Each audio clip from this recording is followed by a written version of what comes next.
What's up, crafters? It's Sabrina with MindCrafts by Sabrina, where our crafts are anything but square. Today I'm going to show how to create a border around your image and also how to make your outline thicker. I'll do this in Inkscape, but if you're looking for design space, I'll link that in the description below. Let's go ahead and get started.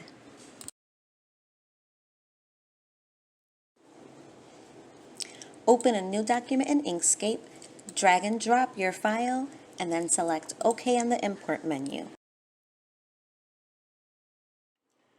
With the image embedded in Inkscape, we're going to select the image and go to Path and Trace Bitmap.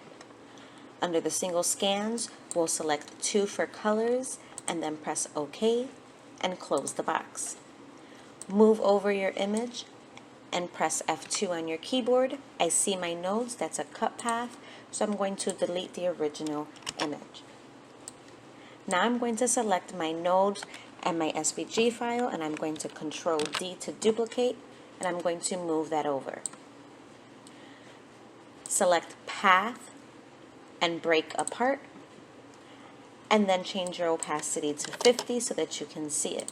So now all my layers are broken apart, and I have one solid base, I have an outline, and then I have each different layer.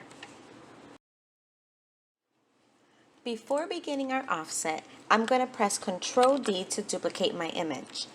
Now I'm going to press Control 0, and that creates your offset. If you want to make it a little bit thicker, then you can press the 0 button a few times while holding down the Control button. Each time you press it, it's going to make it a little bit thicker. If you want to make a second border, then you can press Control D to duplicate and then press Control and 0 a few more times to make that second border also expand.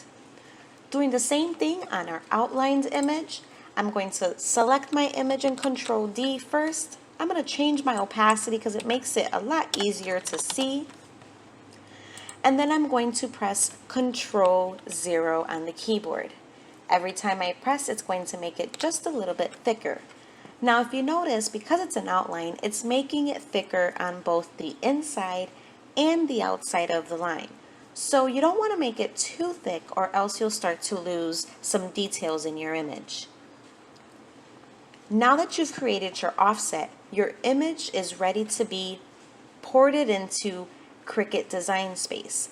You know that it's already ready because if you press F2, you'll see all your nodes. Those are your cut paths. If you do not have any nodes, then your file is not ready to be uploaded into Cricut. Here, if I pull them apart, you can see how that outline is much thicker than my original outline.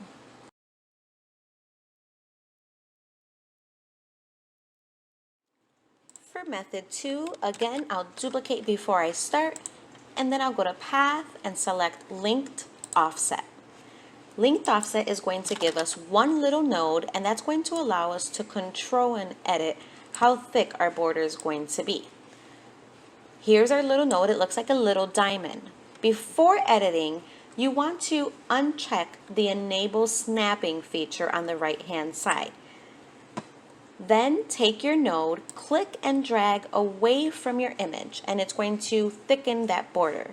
You can stretch it as far as you want to make it as thick as you want. Again, you're going to take your node and just drag away from your image in order to make your outline. Now, unlike our last process, our file is not in a cut path, because if you notice, there is only one little node. We need nodes around our entire image. So to convert this to a path, we are going to go Path and Object to Path. And now you see that it outlines the entire image with your nodes. Again, we'll do the same process with our outline. We're going to select it, Control D to duplicate, go to Path, and select Linked Offset. It's going to give you your one little node. You're going to take that node, click and drag away from your image in order to extend that outline and make it as thick or as thin as you want. Now, one thing to note, if you zoom in and you get closer, it allows you to control it a little bit easier in order to determine how thick you're going to make that outline. So if you're zooming in, it's going to be a lot easier to control. Again, it is only one node, so it's not in a cut path just yet. We need to go to Path and Object to Path.